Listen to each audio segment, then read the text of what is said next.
اور 3 بار خود میرا اتفاق ہوا کہ میں نے جناتوں کی مجلس پڑھی۔ عجیب بات یہ ہے کہ جب وہاں پہنچو تو یہ احساس نہیں ہوتا کہ ہم کہاں ہیں، تاکہ تجسس نہ ہو۔ وہ سوچنے نہیں دیتے کہ ان کا راز کوئی معلوم کرے۔ ہاں یہ ضرور ہے کہ جب بھی میں نے پڑھی مجلس تو آوازیں تو میں نے سنی، چہرے نہیں دیکھے، لیکن جو مجھے لینے آئے وہ جنات انسانوں کی شکل میں آئے، اور 6 مہینے پہلے انہوں نے مجھ سے مجلس کا وعدہ لیا، اور مجلس کا وعدہ صرف اس وجہ سے لیا کہ میں عرصہ دراز سے، آج سے 30 برس پہلے سے جناتوں کی ایک مجلس پڑھتا ہوں۔ ان کو وہ مجلس بہت پسند ہے، تو اسی کی فرمائش کی کہ ہمارے امام باڑے میں آ کے آپ وہی والی مجلس پڑھ دیجئے۔ یہ وعدہ انہوں نے 6 مہینے پہلے لیا۔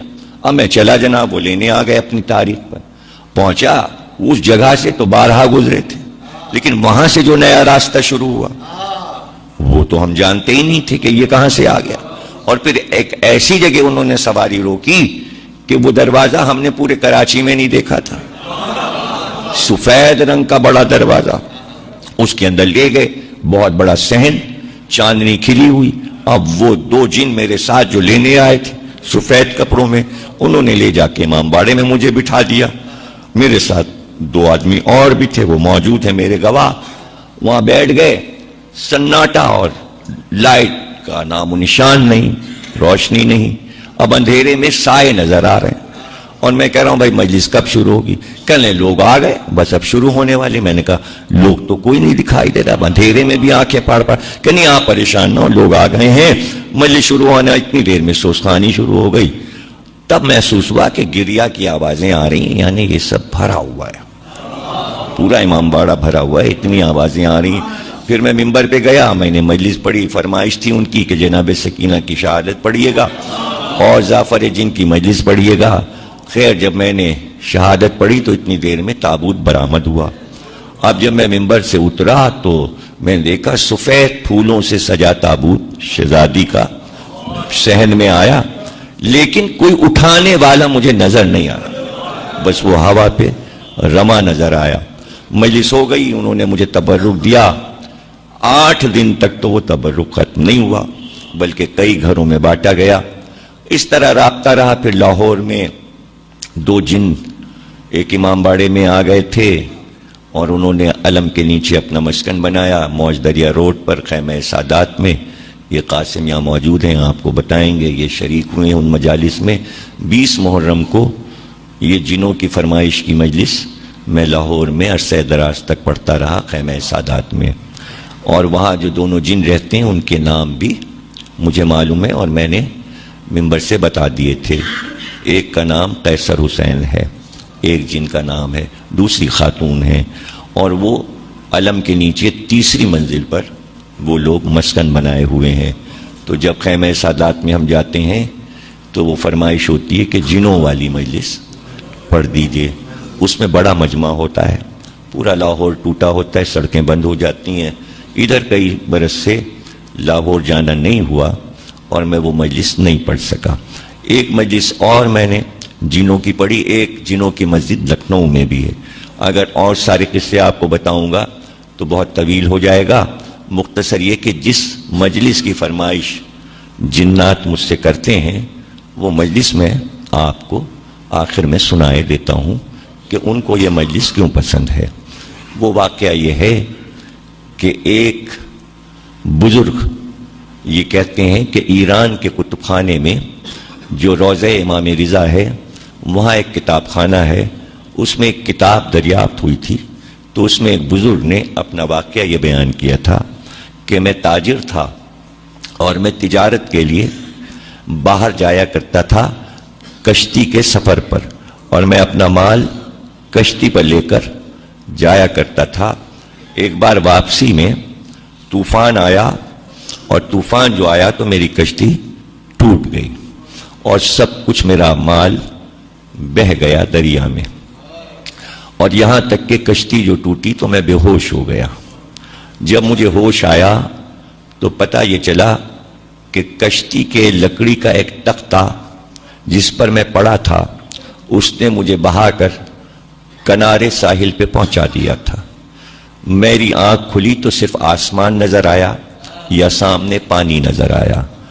پیچھے مڑ کر دیکھا تو صحرا نظر آیا. میں بڑا حیران ہوا کہ میں کہاں آ گیا اور کس سرزمین پر آ گیا.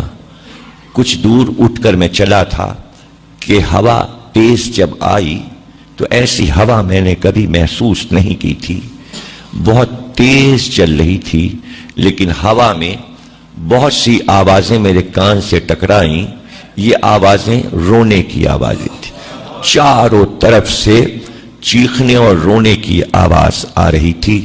میں ڈر گیا, میں سہم گیا, لیکن پھر ہمت کر کے میں آگے بڑھا تو میں نے یہ دیکھا کہ ایک شخص زمین پہ بیٹھا ہے.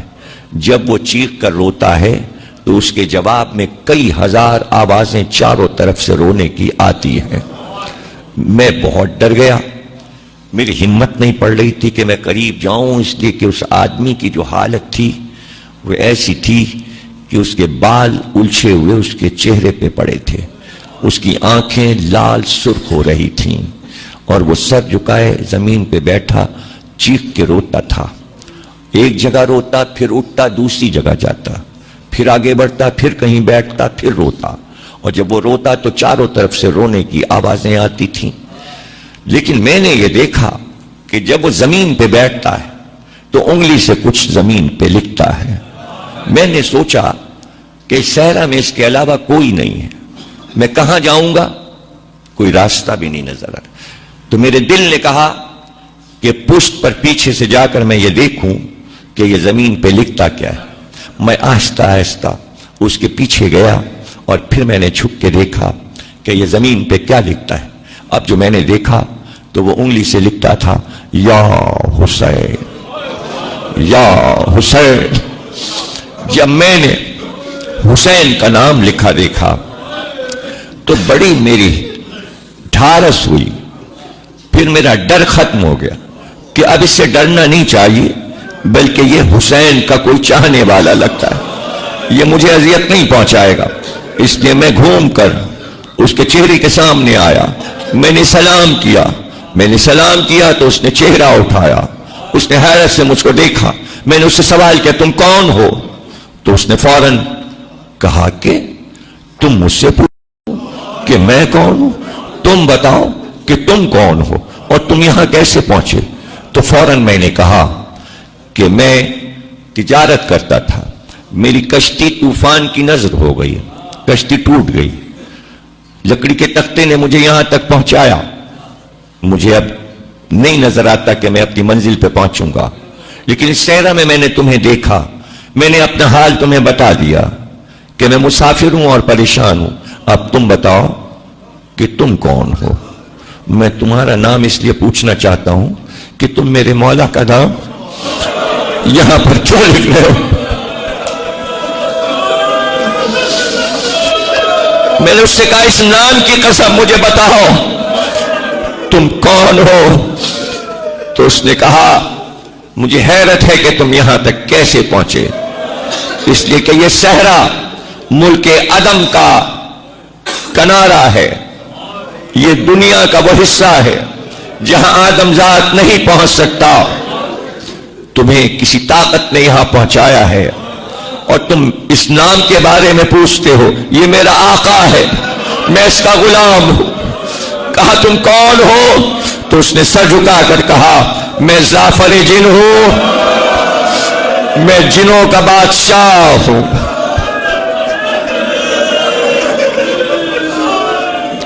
وہ کہتے ہیں کہ اس نے کہا کہ مجھ میں تاب نہیں ہے کہ اب میں وہ دوہرا سکوں. تو میں مایوس ہو گیا کہ اب یہ نہیں بتائے گا. تو بے اختیار میں نے کہا درے دندان رسول کی قسم, مسجد کوفہ میں علی کے شکافتہ سر کی قسم, فاطمہ زہرا کے شکستہ پہلو کی قسم, حسن کے جگر کے 72 ٹکڑوں کی قسم, حسین کے کٹے گلے کا واسطہ مجھے بتاؤ کربلا میں کیا دیکھا؟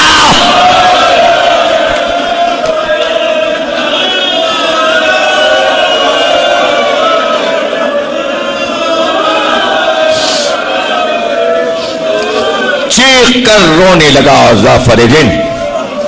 جب ہوش آیا اس نے کہا تم نے اتنی قسمیں دی ہیں تو سنو. میرے تاج پوشی کا جشن ہوتا تھا میرے دربار میں. تمام جنات میرے دربار میں حاضر ہوا کرتے تھے. جب سے مولا علی نے میرے سر پر تاج رکھا تھا میں ولایت علی کی یاد میں جشن مناتا تھا کہ آج کا وہ دن ہے کہ جناتوں کی حکومت مولا علی نے مجھ کو عطا کی. اس لیے میرے دربار میں سارے سردار اجنہ جمع ہو جاتے تھے اور خوشی کا اظہار ہوتا تھا اور اس وقت دوبارہ میرے سر پہ تاج رکھا جاتا تھا اور میں تخت پہ بیٹھتا تھا. اچانک جشن ہو رہا تھا کہ دو جنات میرے ساتھی میرے دربار میں روتے ہوئے داخل ہوئے. میں نے کہا آج خوشی کا موقع ہے تم رو کیوں رہے ہو؟ تو انہوں نے کہا ابھی میں نجف سے زیارت کر کے جو نکلا کہ تیرے دربار میں حاضر ہو تو میرا رخ کربلا کی طرف ہو گیا. جب میں کربلا سے چلا تو عجیب منظر دیکھا. اے امیر یہ تخت و تاج جس کے صدقے میں ملا ہے صبح سے اب تک حسین لڑائیوں پہ لڑائیاں لڑ چکے کتنے لاشیں اٹھا چکے. ارے کچھ پتا ہے فاطمہ زہرا کا باپ کربلا میں تاراج ہو رہا رسول کا گھر لٹ رہا. جعفر کہتا ہے یہ سننا تھا کہ میں نے تاج اپنے سر سے پھینک دیا. میں نے نالین پیروں سے اتار دی اور میں نے ان سے کہا مجھے لے کے چلو کہاں میرا آقا حسین ہے. جعفر کہتا ہے میں نے اپنی فوج کو حکم دیا کہ پوری فوج تیار ہو جائے اور فضا میں آ جائے. میرے ساتھی جن آگے آگے فضا میں پرواز کرتے چلے پیچھے پیچھے میں اور میرا لشکر سارا ساتھ یہاں تک کہ جب میں پہنچا عراق کی سرزمین پر تو مجھے دریائے فرات نظر آیا. دریائے فرات کے کنارے مجھے ایک شیر کا لاشا نظر آیا جس کے دونوں شانے کٹے تھے. میں نے اپنے ساتھیوں سے پوچھا یہ کس کا لاشا ہے؟ اس کا چہرہ تو علی جیسا ہے. تو میرے ساتھیوں نے کہا یہ حسین کا علمدار عباس مارا گیا ابھی ابھی.